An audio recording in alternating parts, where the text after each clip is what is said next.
जय किसान प्रिय किसान मित्रों, चलिए शुरू करते हैं आज की वीडियो। किसान भाइयों, आज की वीडियो में हम आपको मक्का की बुवाई के बारे में पूरी A to Z कंप्लीट जानकारी बताएंगे। इस महीने करें खरीफ मक्का की बुवाई है समय मक्का की बुवाई के लिए खेतों को तैयार करने का उचित समय है। मानसून के आगमन के साथ मक्का को बोना चाहिए। मक्का भारत में गेहूं के बाद उगाया जाने वाली दूसरी महत्वपूर्ण फसल है। हमारे देश के अधिकांश मैदानी भागों से लेकर 2700 मीटर ऊंचाई वाले पहाड़ों क्षेत्रों तक मक्का सफलतापूर्वक उगाया जाता है। यह बहुउपयोगी फसल है क्योंकि मनुष्य और पशुओं के आहार का प्रमुख अवश्य होने के साथ ही औद्योगिक दृष्टिकोण से भी है महत्वपूर्ण भी है। भारत में इस फसल की खेती लगभग 1600 ई के अंत में ही शुरू की गई और वर्तमान में भारत संसार के प्रमुख उत्पादक देशों में एक है। भारत में मक्का की विविध किस्में उत्पन्न की जाती हैं जो कि शायद ही किसी अन्य देश में संभव हों। इसका प्रमुख कारण भारत की जलवायु की विविधता है। कार्बोहाइड्रेट, प्रोटीन और विटामिनों से भरपूर मक्का शरीर के लिए ऊर्जा का अच्छा स्रोत है, साथ ही बेहद सुपाच्य भी। इससे साथ मक्का शरीर के लिए आवश्यक खनिज तत्वों जैसे कि phosphorus, magnesium, manganese, zinc, copper, iron इत्यादि से भी भरपूर फसल है। भारत में मक्का की खेती 3 ऋतुओं में की जाती है। खरीफ में जून से जुलाई, रबी में अक्टूबर से नवंबर एवं जायद में फरवरी से मार्च के महीने में खेती की जाती है। यह समय मक्का की बुवाई के लिए खेतों को तैयार करने का उचित समय है। मानसून का आरंभ अर्थात वर्षा के आगमन के साथ मक्का बोना चाहिए, परंतु अगर सिंचाई के पर्याप्त साधन हों तो 10 से 15 दिन पहले भी बुवाई की जा सकती है। बीज की बुवाई मेड़ के किनारे व ऊपर 3 से 5 सेंटीमीटर की गहराई पर करनी चाहिए। बुवाई के 1 माह बाद मिट्टी चढ़ाने का कार्य करना चाहिए। बीज को बोने से पहले किसी फफूंदनाशक दवा जैसे थायरम एवं एग्रोसेन GN 2.5-3 ग्राम प्रति किलो बीज की दर से उपचारित करके बोना चाहिए।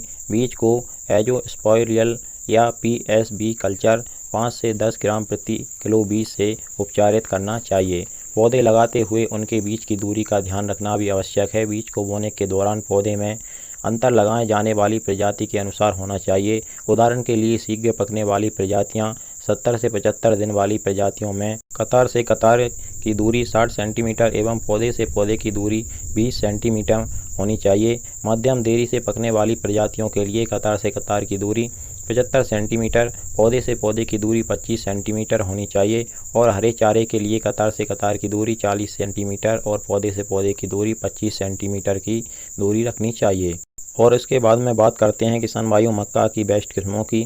अवधि के आधार पर मक्का की किस्मों को निम्न 4 प्रकार में बांटा गया है। अति शीघ्र पकने वाली किस्में, 75 दिन से कम वाली किस्में, जवार मक्का 8, विवेक 4, विवेक 17, विवेक 43, विवेक 42, प्रताप हाइब्रिड मक्का 1 इस प्रकार से हैं। और शीघ्र पकने वाली किस्में मतलब 85 दिन से कम में पकने वाली किस्में इनमें इस प्रकार हैं। जवार मक्का 12, अमर आज़ाद कपल, पंत संकुल मक्का 3, चंद्रमणि प्रताप 3, विकास मक्का 421, Him 129, DHM 107, DHM 109, Pusa early hybrid मक्का 1, पूसा अर्ली हाइब्रिड मक्का 2, Prakash PMH 5, Pro 368, X 3342, DKC 7074, JKMH 175, HiShell एवं बायो 9637 हैं। और मध्यम अवधि में पकने वाली किस्में इस प्रकार हैं मतलब 95 दिन से कम पकने वाली किस्में, जवाहर मक्का 216, HM 10, HM 4, Pratap 5, P 3441, NK 21, KMH 3426, KMH 3712, NMH 803 और बिस्को 2418। और इनके अलावा देरी से अवधि में पकने वाली किस्में मतलब 95 दिन से अधिक दिनों में पकने वाली किस्में इस प्रकार हैं। गंगा 11, त्रिशूलता, डेक्कन 101, डेक्कन 103, डेक्कन 105, HM 11, HQPM 4, सरताज, प्रो 311, बायो 9681, सीलटेक 2324, बिस्को 855, NK 6240, SMH 3904। तो किसान भाइयों है सभी जल्दी, मीडियम और देर में पकने वाली किस्में हैं। और इनके अलावा किसान भाइयों जो भी हाइब्रिड किस्में आपके क्षेत्र में जैसे पायोनियर, सिजेंटा आदि की बढ़िया किस्में उपलब्ध हों तो आप उन किस्मों का भी चयन कर सकते हैं। और इसी के साथ साथ भूमि की तैयारी करते समय 5 से 8 टन अच्छी तरह सड़ी हुई गोबर की खाद खेत में मिलाना चाहिए। और भूमि परीक्षण उपरांत जहां जस्ते की कमी हो वहां 25 किलोग्राम प्रति हेक्टेयर जिंक सल्फेट वर्षा से पूर्व डालना चाहिए। खेतों में डाले जाने वाले खाद व उर्वरक की मात्रा भी चुनी हुई प्रजाति पर ही निर्भर करती है जो निम्नता है। शीघ्र पकने वाली किस्मों के लिए आप 80-50-30 NPK का प्रयोग कर सकते हैं। मध्यम पकने वाली किस्मों के लिए 120-60-40 NPK का प्रयोग कर सकते हैं। देरी से पकने वाली किस्मों के लिए 120-75-50 NPK का प्रयोग कर सकते हैं। मक्का की खेती के दौरान खाद व उर्वरक की सही विधि अपनाने से मक्का की वृद्धि और उत्पादन दोनों को ही फायदा होता है।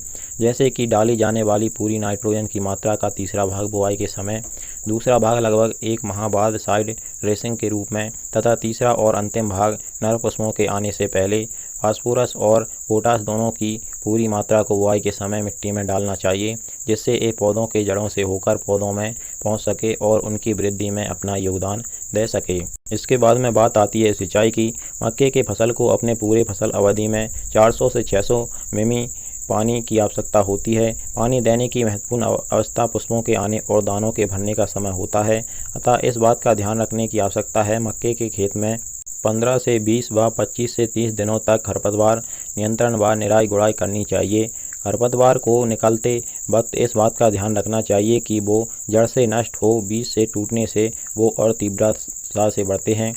मक्का एक ऐसी फसल है जिसके साथ अंतर्वर्ती फसलें भी उगाई जा सकती हैं, जैसे उड़द, बोरो या बरबटी, मूंग, सोयाबीन, तिल, सेम इत्यादि।